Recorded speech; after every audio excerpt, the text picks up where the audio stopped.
What's up, everybody? Welcome back to Taste Like Music. Jason and Joe here. Counting down another discography today. We are ranking the studio albums of Paul Simon, 15 studio albums in his solo career. We are going to do the bottom five and then go one by one through our top 10. As far as familiarity goes, I actually probably not as familiar as I should have been with Paul Simon. I listened to the newest one last year when it came out. I might have heard like Surprise or So Beautiful or So What when those were released, but I don't really have any memory of those.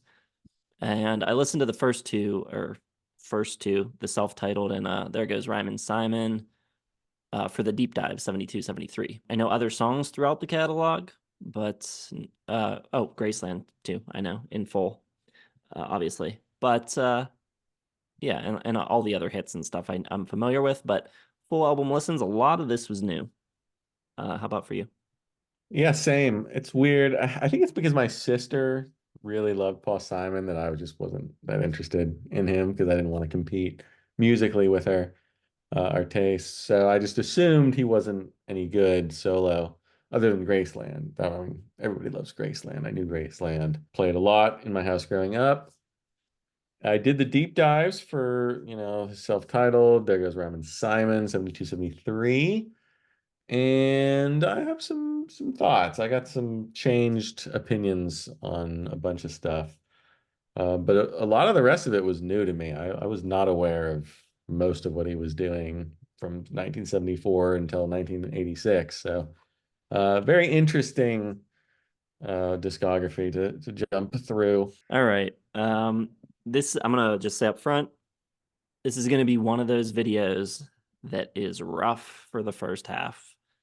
I did not enjoy the back half of this catalog much at all. I think the catalog kind of goes off a cliff after Graceland. So here we go. Bottom for me, 15, Stranger to Stranger from 2016. He's working with his old friend Roy Halley. He's producing. It's a very rhythmic album. It's experimental. It's described as fusing electronic rhythms with African woodwinds, Peruvian drums, gospel music, horns, and synths.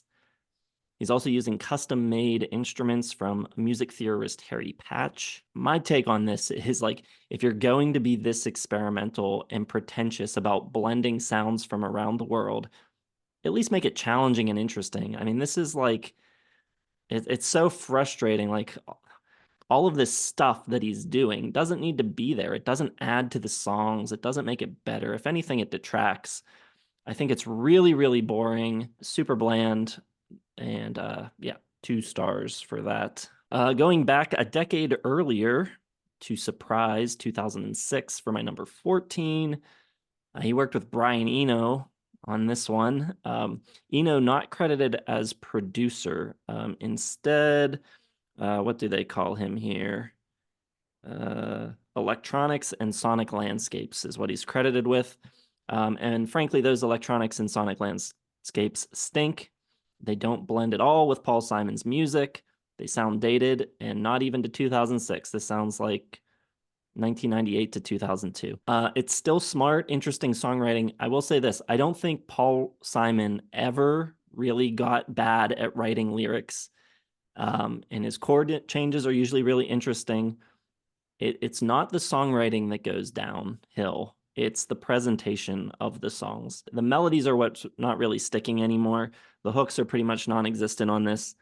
I find it really hard to engage with or get excited about. So that is also 2 stars. Number 13 is You're the One from 2000. Still got some world beat influence here, but it's at least it's not the main conceptual element this time out as it has been for the last few. I think it's around this point where his voice starts to betray the material a little. He's starting to write in like this older, wiser kind of way, kind of like I don't know, Leonard Cohen, Bob Dylan come to mind. But his voice is so boyish that it doesn't really convey this older wisdom that he's trying to put through in the lyrics. There's kind of a disconnect there for me. I think the record is too mellow and moody for its own good. I don't think, again, that the writing's really bad, and even his worst records have good songs. It's just really boring, and it kind of has this like air of importance to it. It's just a little off-putting. It feels like, I don't know.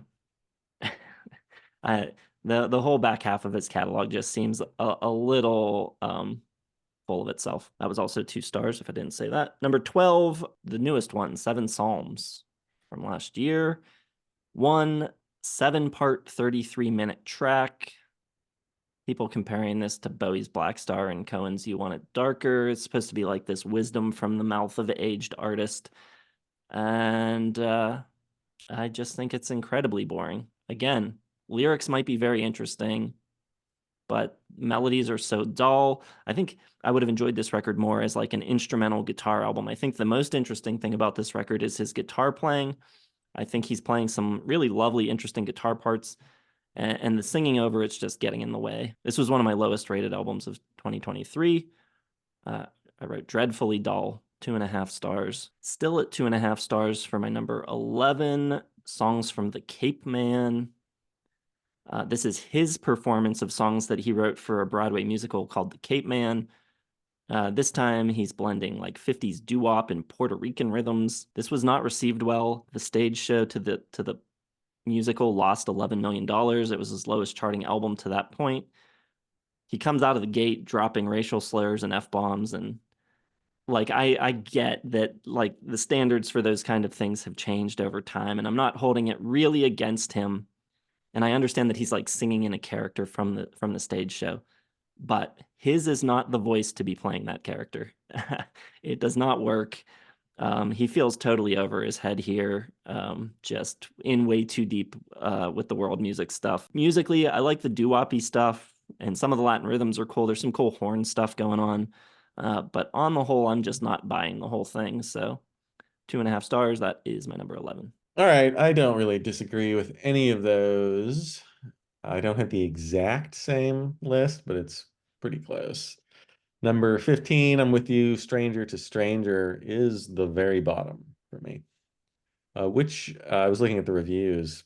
Critics loved this. I have no idea what they were listening to. Like everybody loved it. It's ridiculous. Basically echo what you say. You know, it feels like he thinks it's more important than it really is. And there's just like this air to it. You take a song like The Wristband, which is like the most annoying, like hackneyed, like, I don't know, try to be cool lyrics. Really annoying song. The music here just, there's nothing interesting, nothing like melodic, nothing hooky, nothing that sticks with you. It's a very rhythmic album, but the rhythms which he, showcased so beautifully on earlier albums just don't mix with the electronics that he's throwing in there. And, you get like hints of Rhythm of the Saints in a song like In a Parade, but the songs themselves are just lousy. So it doesn't work. I don't care. 2 stars for that. Number 14, I got Surprise. Not a surprise because it's not a very good album. His worst up to that point. It just seems, you got a song like Outrageous, which is just like old man yells at cloud stuff.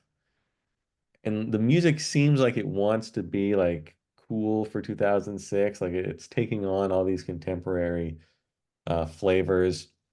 It doesn't work. The Brian Eno stuff, the electronics and sonic landscape don't work at all. It's just a bad, boring album. 2.5 stars. It wasn't quite as bad as Stranger to Stranger. Number 13, we go with So Beautiful or So What. This is him working with Phil Ramone. Supposedly, this is like his back to basic songwriting after all his rhythmic explorations.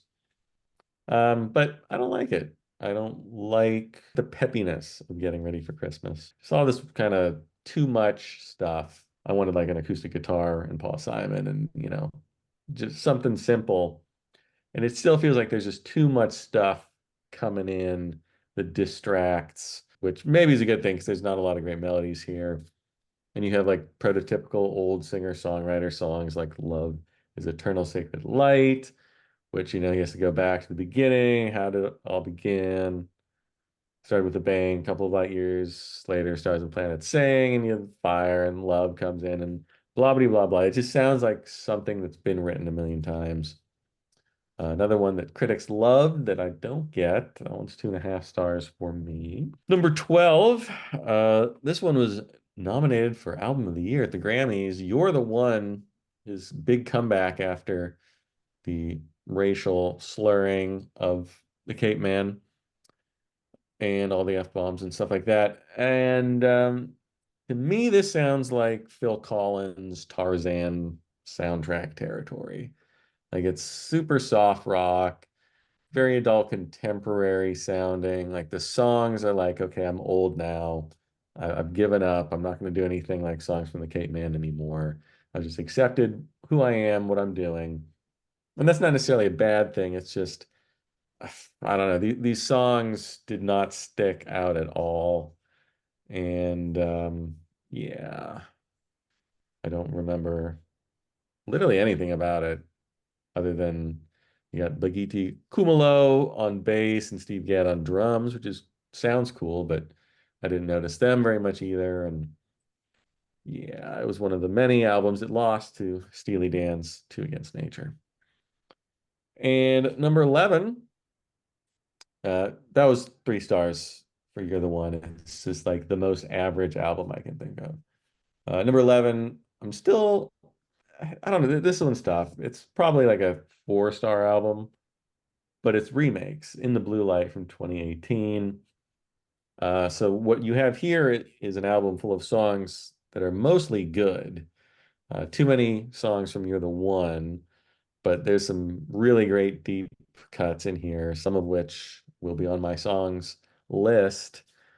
And I like the nature of them, the re-recording. He sounds older, and they're not quite as boisterous in some cases, but they sound really good, and they're really good songs for the most part. So it's a 3.5 star album, but I don't like these types of remake albums usually. So I'm gonna knock it down to 3 stars on principle.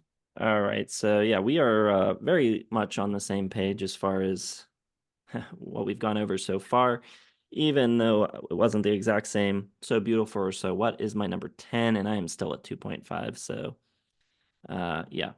He brings Phil Ramone back for this one. It doesn't really sound like the old Phil Ramone productions, though. It sounds very mid-aughts, and listening through at this point in the discography, if I hear another djembe or talking drum, I'm just gonna like lose my mind, and they're like all over this record.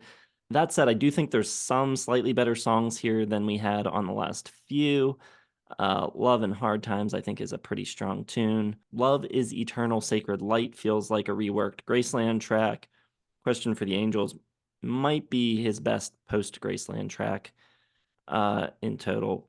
But I just like can't get over the production and all the stupid drums getting in the way and electronic things that shouldn't be there and mostly not that great melodies. So 2.5 stars for So Beautiful or So What. I feel like I imagine him in the studio with like a vision board of minivans as he sings these songs to get him in the mood. Poor Paul. We're making fun of him, but not for too much longer. But I am going to make fun of him a little bit on this one. Number 10, Songs from the Cape Man, 1997's just massive bomb of an album, of a stage show. It's got doo-wop, it's got racial slurs. It just, he has this boyish voice, and it's really hard to take him seriously playing, ostensibly like tough character. It's like it just does not fit. Like he should not be the voices of these characters. So regardless of the racial slurring, it just doesn't work, his vocals with the subject matter. But there are some good songs here. I do like the blend of doo-wop that he brings in and kind of early rock and roll. And it's kind of a mess, but I do like these songs. I prefer almost top to bottom more than everything that came after it. I don't know. I feel like after this one, I don't know. He's like cowed by all the criticism. and went into like old man mode because this is like the last kind of exciting thing that he did, as far as I'm concerned, at least musically. So I kind of like this one. I have it at 3.5 stars. I think it's worth listening to. There's some cool songs, but I don't know. You don't have to listen to it. It's not gonna like change your life. My number nine, and this may be controversial. I know people like this one. Apple Music has it listed as one of his essential albums. But I've got Rhythm of the Saints, and I think it stinks. It's 2.5 stars for me. I think it's just as bad as pretty much everything else we've talked about up to this point. This time, instead of the South African influence of Graceland, he decides to explore Brazilian music and makes it sound almost exactly the same as the African music that he did before. I don't know. I just don't see it. Graceland feels like it had this like very natural inception, like he had been given this tape with this mysterious music on it, loved it, sought it out, went there, found those musicians. It felt very genuine. And I don't know, this doesn't feel as organic. I don't necessarily like think, I don't question his enjoyment of this music. And, I think it's a genuine thing, but it also feels a little forced, like I have to repeat the thing that I just did. I have to find another angle to do something the same without repeating myself. And I don't know, I just don't think his songwriting fits the sound here as seamlessly as it does on Graceland. And I don't necessarily want or need Paul Simon to be the world music guy. Like it worked one time, but like I don't need you to excavate and uncover all of the music of the world for me and deliver it to me in like this NPR granola eating yuppie casing that he puts it in. I'm just not into it. I think it's pretty lame, lyrically strong at times, as usual, but not nearly as infectious or fun or uplifting as Graceland, even when it's trying really hard to be. So it's a swing and a miss for me. I think it's pretty bad. 2.5 stars. Wow. Well, yes, we have diverged completely. My number nine, I'm gonna go with Seven Psalms. I kind of like this one. I didn't listen to it in 2023 because why would I waste my time on a Paul Simon record that's one song and 33 minutes long? But I kind of wish I had. I think this is pretty cool. I think this is much better than anything from Cape Man to now. And you know, the way it's, sequenced is one 33-minute long track is a terrible idea. And it's annoying that he forced us to listen to us like in one giant block. But I like the intimate, stripped down nature of the music. I like the lyrics. I like that he has something to base everything off, which is the Book of Psalms. And apparently he was like woken up in the middle of the night and was like, I have to write an album about the Book of Psalms. Which when inspiration strikes, you gotta go for it. And I mean, I like just Paul Simon and an acoustic guitar. I think that is a great sound. There's some interesting stuff that comes in. There's, a little part with Edie Brickell. There's a little orchestration that pops in at the end, and it just sounds cool. It sounds sort of mysterious and, um, you know, inspired by something, more divine than his usual sources. So I think it's pretty cool. I have it at 3.5 stars. And yeah, I think it's an interesting final, if that is his final one, I think it's a pretty good one to go out on. All right, inching our way up here. I'm at 3 stars now for a record that I don't have very much to say about it. In the Blue Light from 2018, re-recordings, as you said. I do really enjoy the orchestrations here. I think it's a really well arranged and put together reimagining of these songs. It reminds me a lot of Peter Gabriel's New Blood album, where he did a similar thing. And I think, unfortunately, the side effect here is how much better these old songs are than what he had been doing for years leading up to this record. Even the 4 songs from You're the One, I think, are much improved here. I'll take these versions over the originals. I mean, it is what it is. It's a re-recording record of songs you've heard before, but I think they are presented in a pretty new and unique fashion. Kind of shed some new light on the songs, and I think for the most part, it works. Pretty enjoyable for what it is. Okay, well, I'm obviously enjoying Paul a little bit more than you, which is kind of surprising. I feel like Paul should be right in your wheelhouse, but I guess not. Um, for me, number eight, this one is right on the cusp of 4 stars, probably held back by two factors. I got Hearts and Bones from 1983. Originally, following the success of the concert in Central Park, Simon and Garfunkel's triumphant concert in Central Park, this was supposed to be a Simon and Garfunkel album. They were working on songs in the studio together. And then Paul was like, these songs are too intimate, they're too personal. I'm backing out, which that pissed Garfunkel off. So that basically put an end to any future reunion album, which is kind of a shame. I did not know that. I didn't know that they were that like close to getting a whole new album. So kind of a jerk move by Paul Simon. So Simon went in and deleted all of Garfunkel's stuff and churned out Hearts and Bones, which was a big failure, but I think it's a pretty decent album. There's some cool stuff on here. It's let down a little bit by production. It's let down by Cars Are Cars, which is one of his lamest tracks. But you got Allergies, which kicks it off, has a really cool guitar solo from Al Di Meola. Hearts and Bones just sounds like the perfect like Paul Simon song. Like I'm not going to describe it. It sounds like a Paul Simon song. So he's still writing like his Paul Simon stuff. When Numbers Get Serious, kind of a light 70s artifact. Unfortunately, it has like kind of lame 80s production. You have slap bass and little archaic synth parts. Uh, it has like a reggae-ish tone, so it's like Mother and Child Reunion, but faked instead of, with Jimmy Cliff's backing band. He just kind of faked it in the studio, which, go to Jamaica, Paul. You're rich. Just go there, record it, come back. There's some cool bass playing on the album from six-string contrabass pioneer Anthony Jackson. And there's a million guest players here: Nile Rodgers, Steve Gadd, the aforementioned Al Di Meola, Marcus Miller, Eric Gale, Jeff Porcaro. So it's this, all-star cast and got some great songs. Renee and Georgette Magritte, Renee and Georgette Magritte, whatever you say it, Magritte. Uh, cool song, has a little touch of doo-wop in there. Song about the moon, good song, nice lyrics, great lyrics, I'd say even. But I think almost everything here could have been better with simpler production.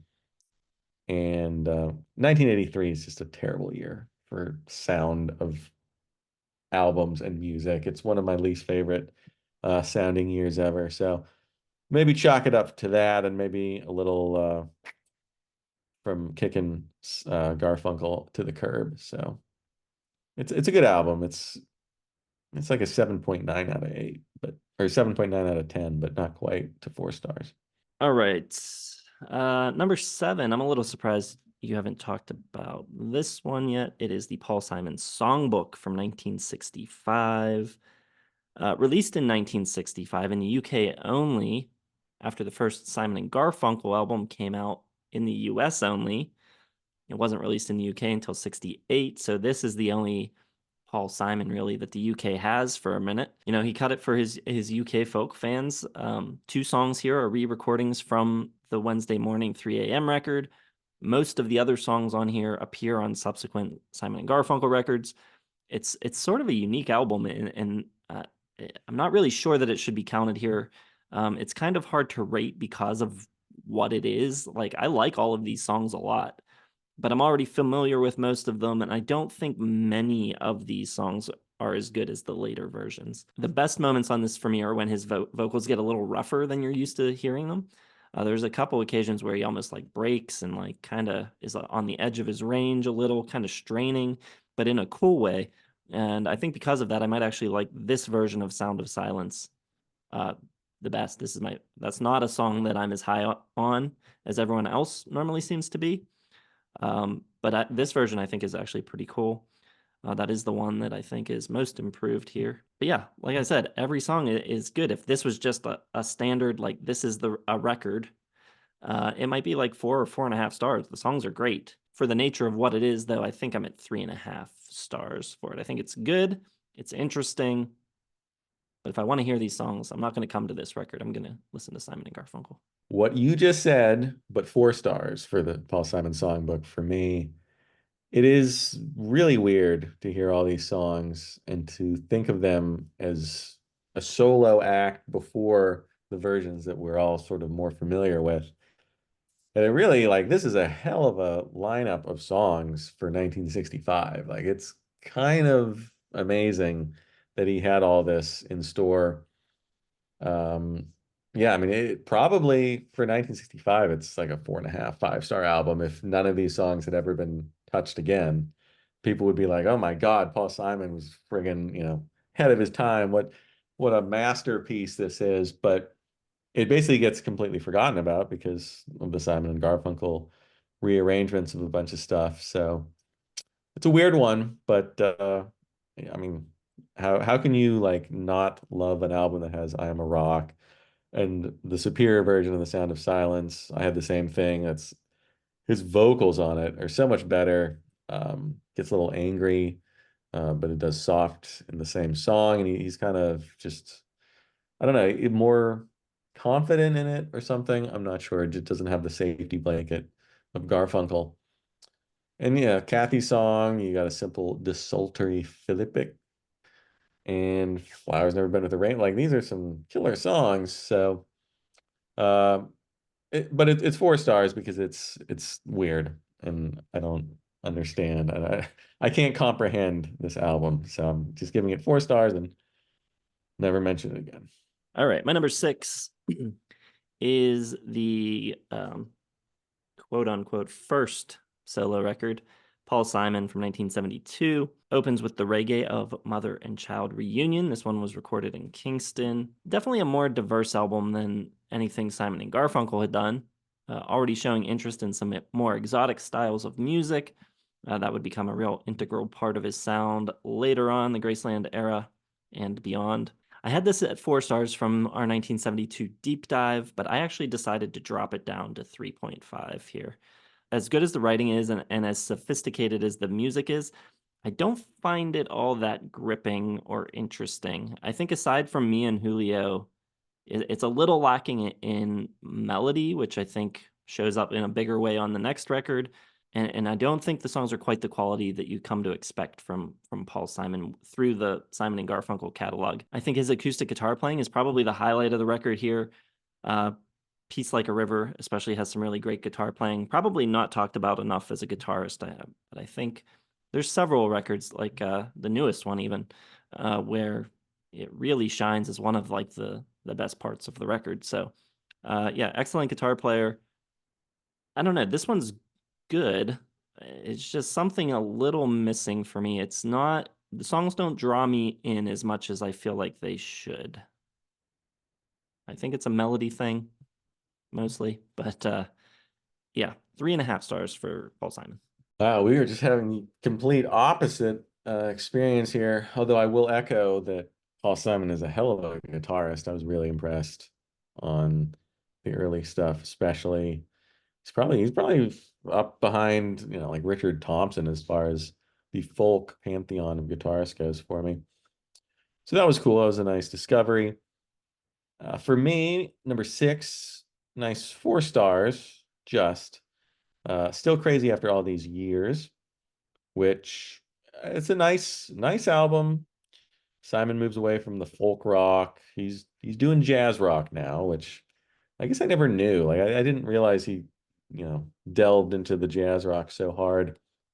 Um, but as much as I love jazz rock, this is a little sleepy as far as jazz rock goes. I need a little more boisterousness. I need a little more pep in my jazz rock. I mean, if you're competing against Steely Dan, like you got to bring it. This one's a little softer. It's a post-divorce album, so it's cold, and the lyrics are sort of bitter. Love lost and lack of confidence and disillusionment, all that good stuff. Still Crazy After All These Years, good tune. I don't find Simon's voice all that much of a match for jazz rock. I like it more with the folk stuff. You do get a rare, I believe only, appearance of Garfunkel here on My Little Town. I think they sound pretty darn good together. It's a really good song, really pretty, really melodic. I Do It For Your Love, kind of sad and pleasant. You got the 50 Ways to Leave Your Lover, which is a fun song. I know some people don't like it, but I think it's good. I like the choruses when it gets a little more bluesy in there. The bus Gus, plan Stan, all those little rhyming couplets that don't bother me. I like that. I think Silent Eyes might be my favorite track on the album. It's got some lovely gospel piano, nice steady beat. I don't like Gone at Last with Phoebe Snow. I think it's pretty uninteresting. And I think towards the end it tails off a little bit. But overall, it's a good album. I just don't know if the jazz rock thing is like right in his wheelhouse. Like it's close. Like he does it well, but he doesn't do it as well as he did the folk rock stuff, and he doesn't do it as well as the world music stuff. So it's a 4 star. It's a good effort. It's Paul Simon. The lyrics are great.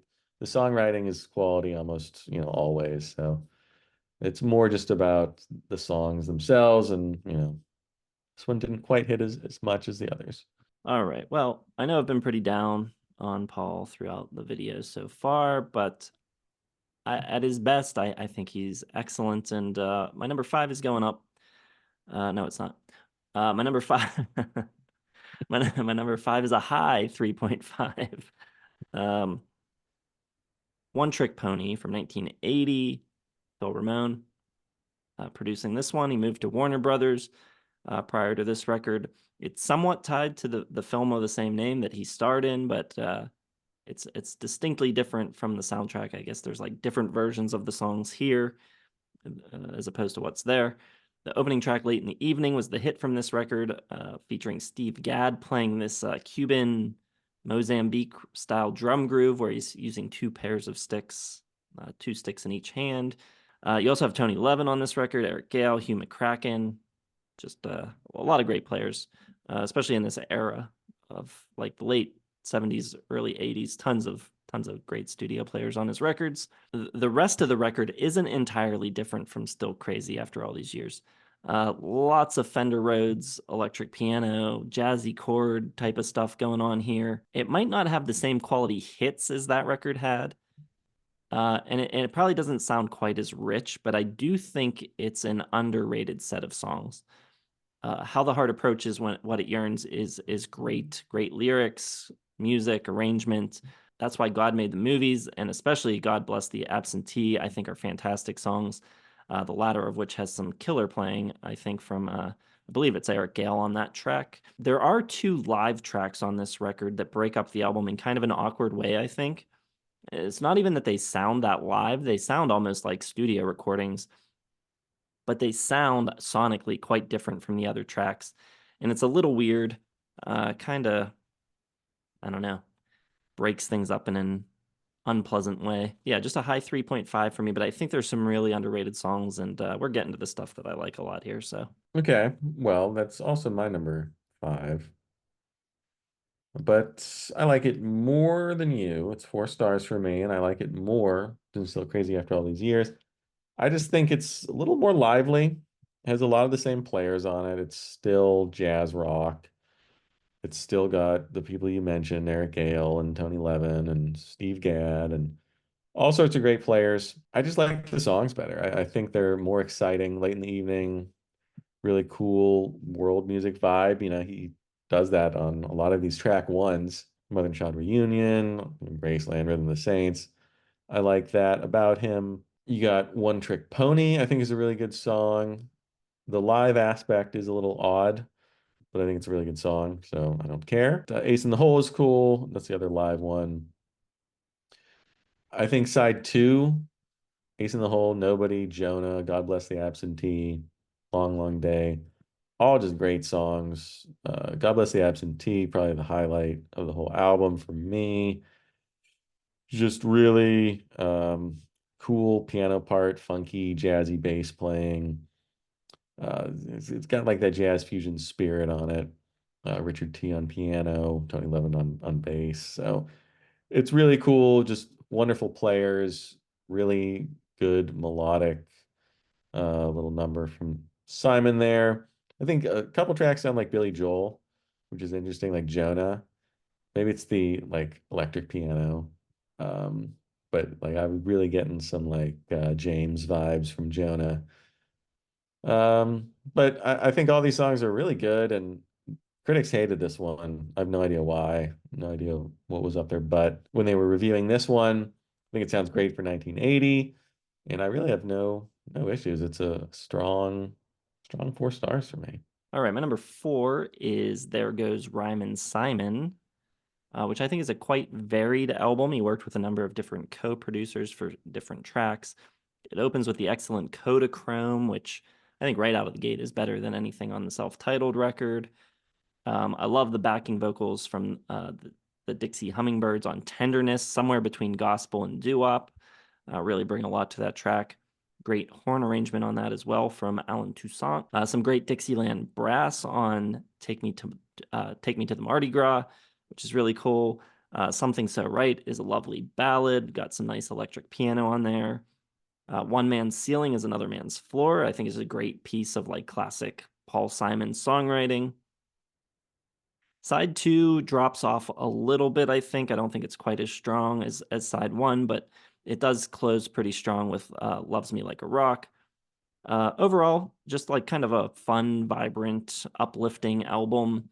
I appreciate the variety on here, but it still works as a cohesive whole, and I think the songs stick quite a bit more than those from the previous record. So all in all, just a pretty solid record.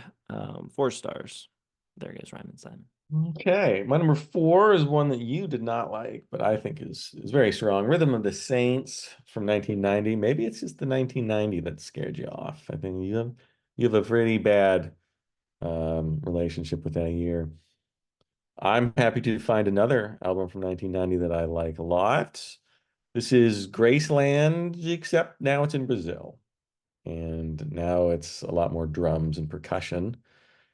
And I think it's cool. I think, you know, most people would have followed up Graceland with Graceland 2 and sort of mined the same territory, the South African music and rhythms and beats and everything like that. So I think it's cool that he went to Brazil for this. I think the percussion is great. There's some just crazy stuff going on throughout. Obvious Child, I think it's a very good pop song. I think it's very catchy. But it has all this cool Brazilian rhythms and drums going on that just make it sound like it's completely different from anything that you've heard. And the uniqueness of all of this, I've never heard anything else even close to this. The same way with Graceland, you know, it is a singular kind of album. To me, Rhythm of the Saints is kind of the same way. It's not as good. The songs aren't as good. They're not quite as fun, not quite as exciting.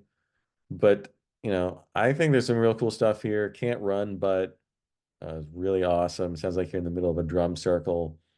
Got that cool marimba in there, some mysterious guitar from J.J. Cale. The Coast, full of those just indelible hooks. You got the sliding, sauntering bass of Bagiti Kumalo, who was so much of the sound on Graceland. He comes back for a couple, 4 or 5 tracks here. Born at the Right Time has that Graceland vibe, that searching, playful spirit, but with the Brazilian textures. And the Cool River, another cool bass groove, this time from somebody new, Vincent Guini. I don't know how to say it, but he's great. Some striking synth work, got some integration of horns, Peruvian influenced percussion from the cajon. And I don't know. I thought it was a really cool, unique sounding album. I didn't realize before this deep dive that he did this. I don't know what I thought Rhythm of the Saints was. I think I just thought it was like Graceland Part 2. But the fact that it's a completely different vibe because of the different influences, I really enjoyed. It's a real high 4 stars, close to 4.5 for me. All right. Well, that's the one that I'm not that high on that you like a lot, and I think you're underrating my number three, which is Heart and Bones. Like you said, started off intended to be a Simon and Garfunkel album.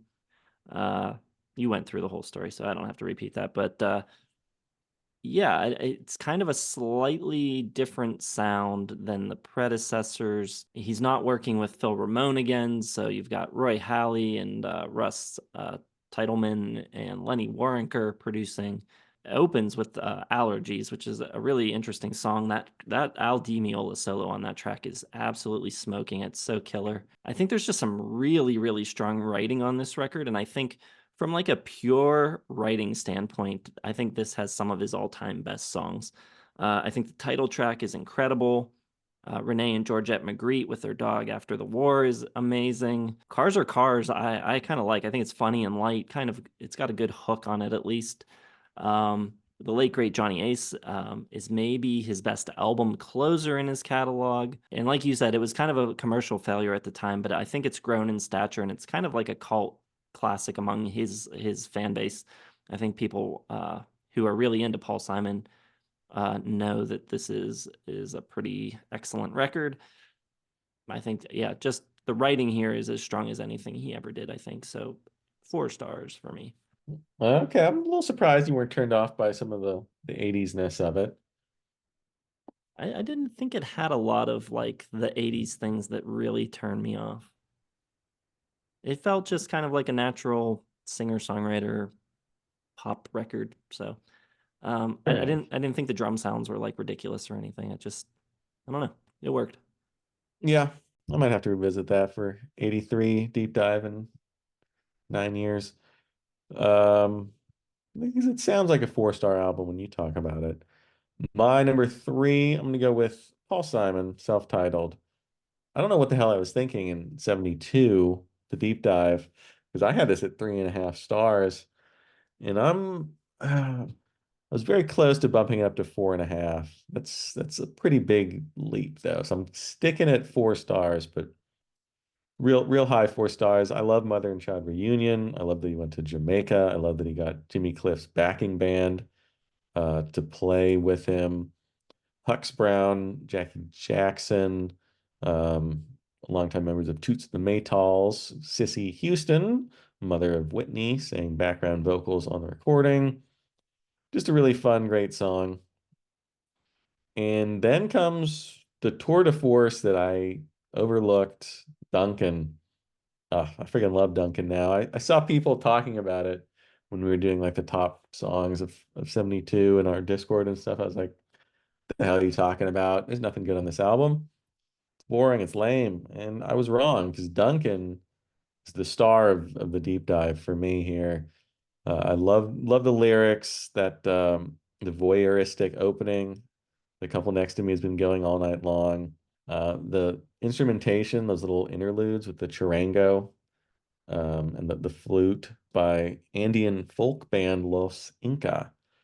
And those little interludes are so like moving. It is just like the perfect little breakup of Simon's story. Pretty much a masterpiece, and I'm pretty upset that I missed it in the deep dive. I think everything put together falls apart is lovely. Run That Body Down, real nice, poppy folk song, great guitar solo at the end. I Miss This Day has a great build. Papa Hobo and Hobo's Blues, I think, are great folk songs, kind of from opposite ends of the street. You have one sort of sad and one a little more bon vivant.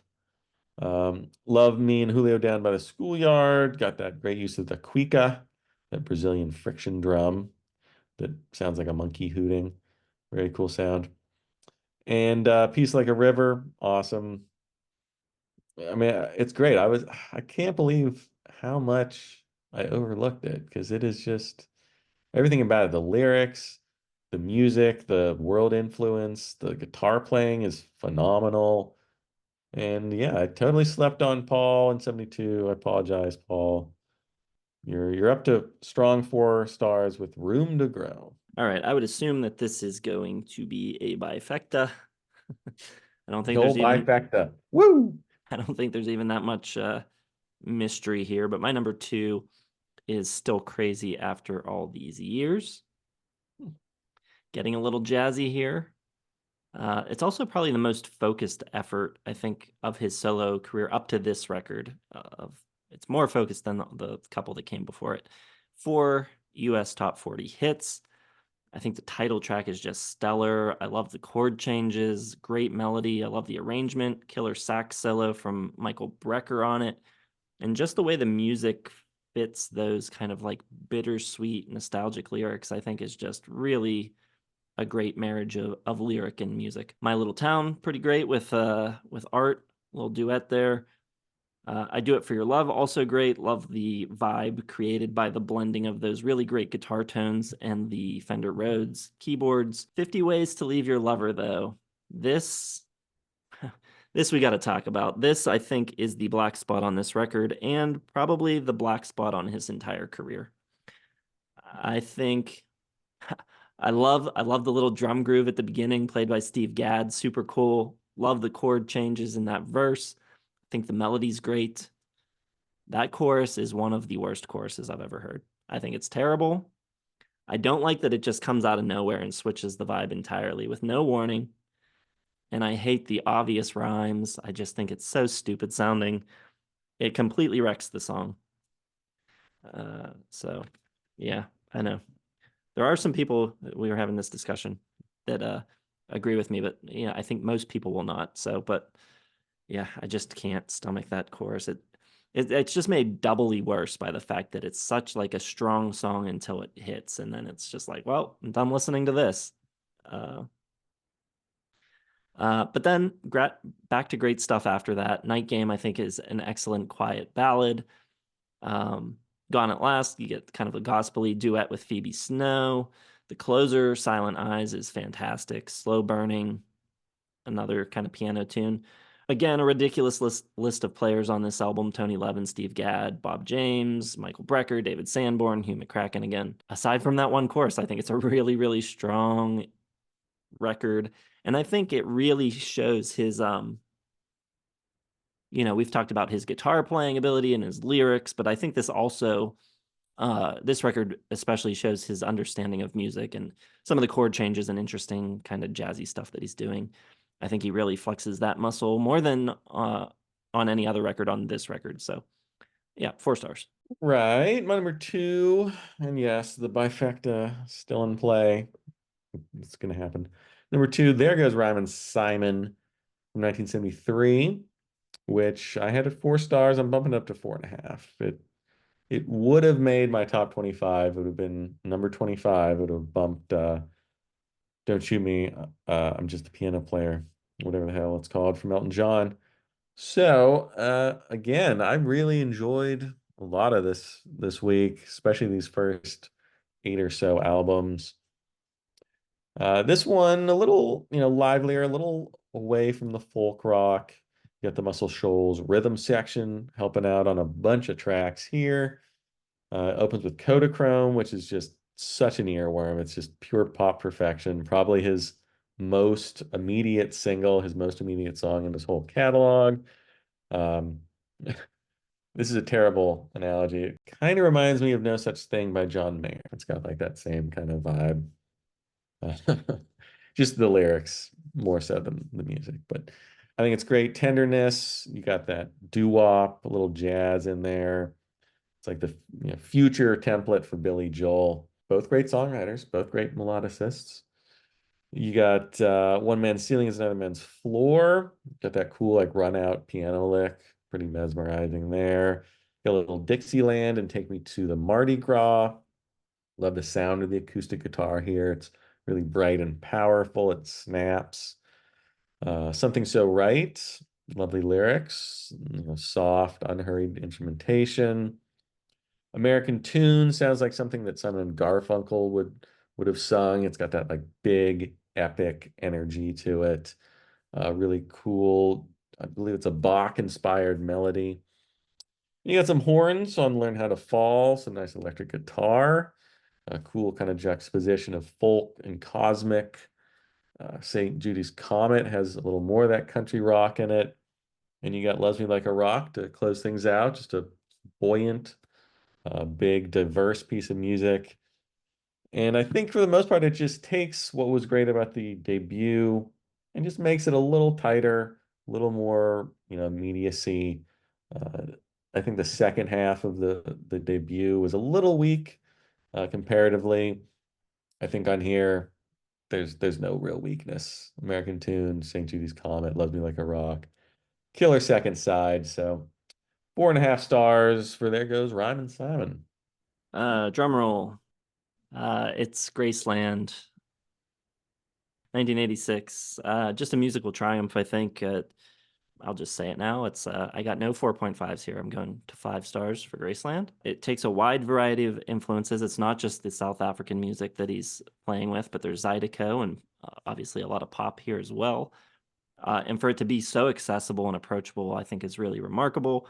I also think it's probably his strongest album lyrically. I think it's just brilliant line after brilliant line through the whole album. It's really amazing.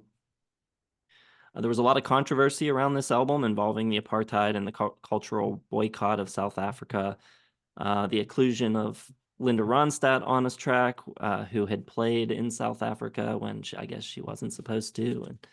And there's also claims of appropriation as well, and like him taking advantage of the musicians and yeah, all that stuff. Complicated issues that I think, were worth discussing, but I think Paul and this record kind of rise above all of that with, really pure intentions, I think. And him involving the South African musicians was a good move on his part, I think. It's bright, it's uplifting, it's joyful music. It's just, it's a remarkable record. And, some of the drum sounds aside, this has some of those 80s snare sounds that are pretty bad. But aside from that, it's hard to find really much fault with this. I think just every song is so good. One of the most joyful records that you'll ever hear. Great songs, 5 stars. Yeah, it is definitely one of the pinnacles, I think, of 80s music. I think it did a lot of good, and the story behind it, I believe, I mean, he credited a lot of the African, people that he involved on the album. They got some writing credits, which is good. He did like steal the whole idea from that one girl that he met on Saturday Night Live. Like she gave him a tape of like all these like African sounds. They're like, oh, exotic stuff. And Paul Simon was like, oh yeah, I'll help you with this. And then he went to South Africa and just made Graceland, and nobody ever heard of this girl again. So kind of sucks for her, but for the rest of us, I think it worked out. I can't think of like any other, and I'm sure maybe there's one or two, but an album this good this late in an artist's career, like I can't think of almost anyone where I would say 14 years after their debut, they put out, a 5-star record that just blows away everything else in their catalog. Like you could say like maybe a Dylan with Blood on the Tracks, something like that. But like he had already, had a bunch of 5-star albums. For for Paul to do this and kind of not come out of nowhere, but to just have like this inspiration for an album this good, where every song has like this unique texture and part to it, like the accordion and the boy in the bubble and the cool backing vocals from Ladysmith Black Mambazo and Diamonds on the Soles of Her Shoes, and that ridiculously awesome bass throughout. Like every track has this like just completely unique thing that no one had ever heard before, that never has been replicated. It's just like this singular, indelible album that's just so cool. The lyrics, I mean, Graceland, the Mississippi Delta was shining like a national guitar is just one of the greatest opening lines ever.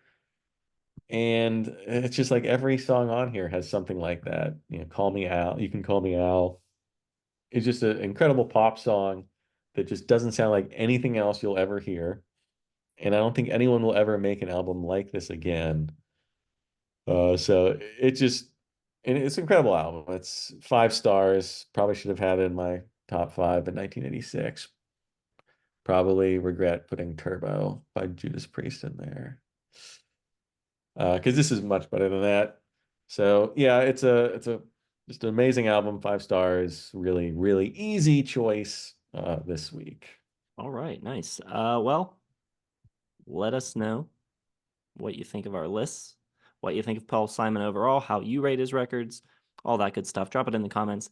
Hit the like button, subscribe to the channel if you've not yet done so. Hit the bell for notifications and check the video description for links to our social media, as well as Patreon if you'd like to support us over there. A lot of fun stuff happening on Patreon and on our Discord. So check that out. Thank you for watching. Stick around. We'll be hitting top 10 Paul Simon songs tomorrow, as well as a fun little game show type of thing for side 3 the following day. So, yeah, make sure you hit that bell, and we'll see you in the next one.